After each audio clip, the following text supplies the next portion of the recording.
Well, folks, the 2026 Senate election in North Carolina is really beginning to take shape. A lot has happened in the last month. It began earlier this year when Tom Tillis, the incumbent senator, announced that he would not vote for Donald Trump's One Big Beautiful Bill and would also retire in 2026 and not run for re-election. This was quickly followed by former Governor Roy Cooper announcing that he would run as a Democrat in this election, setting up a massive showdown in 2026. And soon after, Trump-backed Republican National Committee Chairman Michael Whatley officially launched his bid for the North Carolina Senate bid. So we basically know at this point who will be the nominees in both parties. And this is a critical swing state that will control and determine control of the Senate moving forward, making the 2026 Senate elections a top priorities for both parties. But today, we are going to be diving into the latest polls, key players, and what exactly this dead heat election means for North Carolina's future. So folks, let's jump into it. So most recently, we have a poll that came out from Victory Insights, showing that in this election right now, Roy Cooper, in a general election ballot, that Roy Cooper was up roughly 3 percentage points over Michael Whatley. Now, fast forward, if you include people who are the independent, Republican-leaning independents and Democrat-leaning independents, that lead almost evaporates. It is now within 1 percentage points if you include the leaners. It is 44.4% for Cooper to 43.5% for Michael Whatley in this election, or in this poll. Now, the margin of error in this poll is 3.5%. So regardless, either candidate could pull ahead in this 2026 Senate election as of right now. Now, Roy Cooper, who is a former governor, leverages his massive name recognition in the state. But Michael Whatley, who was the RNC chair and the former chair of the Republican National Party in North Carolina, gains a lot of traction with Donald Trump's base. He has a lot more enthusiastic base relative to, let's say, if Tom Tillis was at the top of the ticket. We know that there was a lot of Republicans who were not very thrilled about Tillis running. Now you can see it is very, very clear that Michael Whatley wins a lot with those Republican voters. Now, undecided voters will be a crucial part. As of right now, in the second figure, it was a 12% of the electorate was undecided. They were neutral. That is a lot to deal with right there. A lot in a North Carolina Senate race that we know is going to be ultra competitive. Now, polls are indicating that the GOP should have strong enthusiasm and strong turnout and maybe a potential edge in this dead heat, but historical data, it's kind of mixed. The reality is that North Carolina, they have not elected a Democrat senator since 2008.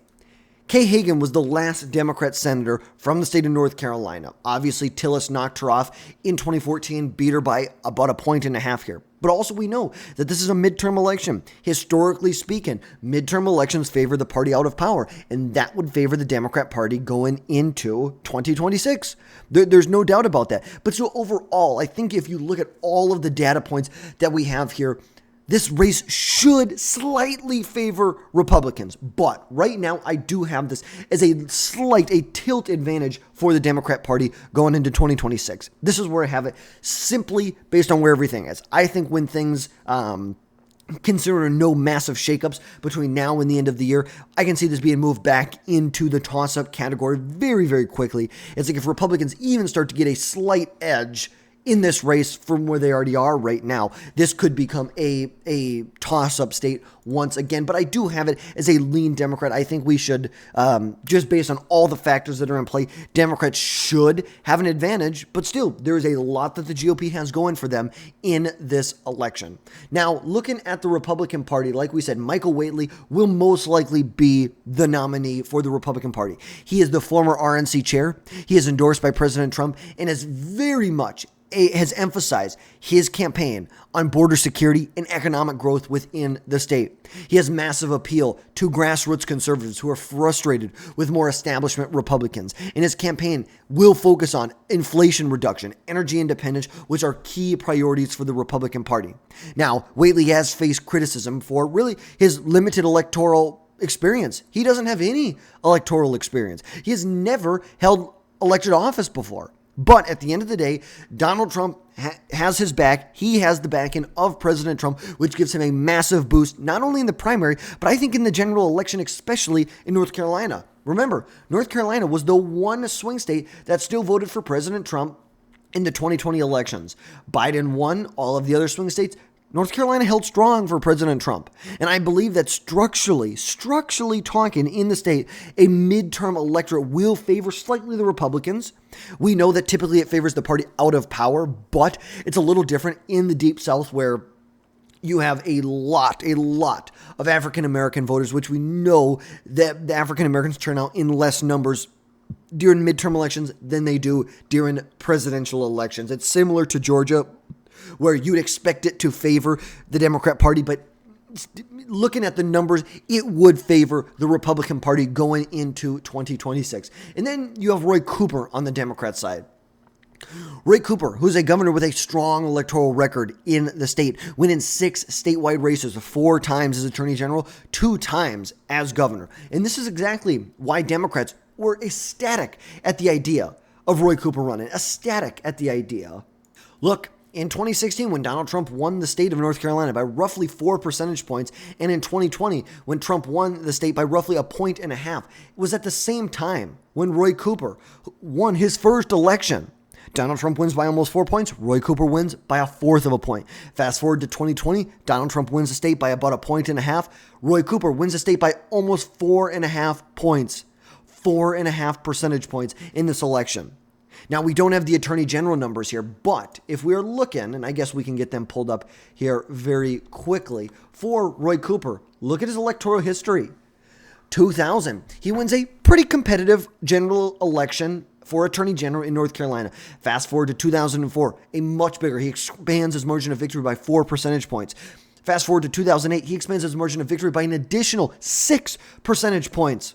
On top of he's winning this state by 61%. Remember, Obama won the state. He won the state. We'll give him credit. Barack Obama won the state by 1/3 of a percentage point in 2008. Nowhere near the massive victory that Roy Cooper had. Granted, this was a statewide election. It was not a federal election. He still won, though. It was such a big victory that he ran in 2012 unopposed. Unopposed he ran in 2012. Obviously became governor. We already talked about that. But he has never lost a statewide election in the state. But granted, these were all for statewide offices. These were not for a federal election. And that is the big difference that I think we're going to see here. Because the reality is that a lot of people see him as a moderate. But the reality is he has pushed some extremely progressive policies like healthcare, massive healthcare expansion, healthcare for all, which clashes with conservative values, the basics of conservative values. But the reality is he will be tied to the Biden-Harris economic failures. He supported Kamala Harris in 2024, and it was a strong fundraiser for her. And we know he will be a strong fundraiser in this state in 2026, but the GOP will do everything they can to tie him to the open border under Biden, out of control inflation during the Biden administration, in the extreme progressive policies that he pushed. Remember, Roy Cooper even pushed, you wouldn't think, people think of him as a moderate, but he pushed some of the most radical transgender policies in America to allow young children to be chemically and surgically mutilated when they aren't even legally old enough to go buy spray paint or to buy liquor from the store. But they can't even get a tattoo. But he wanted young children, without their parents' consent, to be able to go and make decisions about forever harming their reproductive organs for the rest of their life. That is how radical this is. He may be seen as a progressive or a moderate, but he is extremely progressive on some of these issues. Extremely.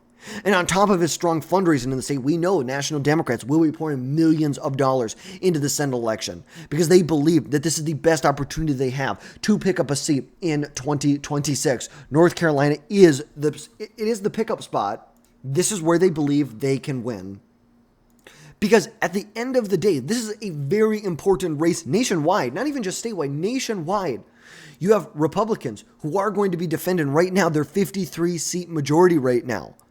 The GOP needs to maintain control of the Senate. The Republicans hold a 53 to 47 seat majority against the Democrat Party, and a loss here could really make Senate control even further out of reach for the Democrat Party in 2028, in 2030, in 2032. And North Carolina has a purple state status, a state that Donald Trump won by 3.5 percentage points in 2024. He won it all 3 times, but still, it is a battleground state. They have elected Democrat attorney generals, Democrat governors at the same time while voting for Donald Trump. And some of the biggest issues in this election are going to be immigration, taxes, gun rights, healthcare, which will dominate voters' concerns, which at the end of the day, I think still will favor the GOP. I think simply the issues that are on the table that are being talked about will favor the GOP at the end of the day. It does not mean that Democrats cannot win. I just think the GOP should be favored if we're looking at the issues on immigration, on taxes, on healthcare, on gun rights. Now, ultimately, I don't think most Americans believe the Republican Party is the best party to deal with healthcare. So obviously, Democrats would have an advantage there. But taxes, immigration, guns, I think they have a very, very big, how would you say this, an advantage going into this. And with Cooper in this race, a win for Cooper could embolden Democrats to continue pushing their extremely liberal policies, which should alarm independents, moderates, Republicans, Democrats alike. The radical policies the liberals will push should alarm America. And the GOP must unify behind Michael Whatley if they want any chance to counter the Democrats' cash advantage in this election. But right now, if you're looking at the polls, it's clear this is a dead heat. It is a dead heat, even though only 59% of voters know who Michael Whatley is versus 92% for Roy Cooper. And Whatley's still within a point of Roy Cooper. And he has nowhere near the name recognition that someone like Roy Cooper has. But the primary elections will be held in March of 2026, which will finalize the candidates. But as of right now, I think it's fair to say that they are the de facto nominee, Roy Cooper and Michael Whatley. And I expect heavy ad spending on both sides, flooding North Carolina airwaves. And Trump's influence could sway GOP primary voters, solidifying Michael Whatley's lead and his dominance in this primary. And Cooper's moderate image may attract some independents, but we know the GOP will spend money to advertise and to paint Cooper as an out-of-touch liberal, which could tip the scales for the Republican Party if they are able to properly paint him as an out-of-touch liberal in this state. Because he has never run for federal office before. This will be a first. This is a much different election, a state election versus a federal election. It's very, very different. But we are going to be here every step of the way to watch as polls evolve, as the campaigns wrap up, to see where are the shifts in this really dead heat election. Voter turnout, especially in rural GOP strongholds, will be a deciding factor in the 2026 Senate election in North Carolina. But to wrap things up here, the 2026 Senate election in North Carolina, it is truly a dead heat right now with everything on the line for the Republican and Democrat Party. Michael Whatley's campaign must harness the GOP's enthusiasm to secure a critical seat in the Senate. But folks, drop down below, hit that subscribe button, make sure you never miss another video from us again in the future, and stay tuned for more updates on the 2026 Senate election. And folks, that's going to wrap things up for today. We'll catch you next time.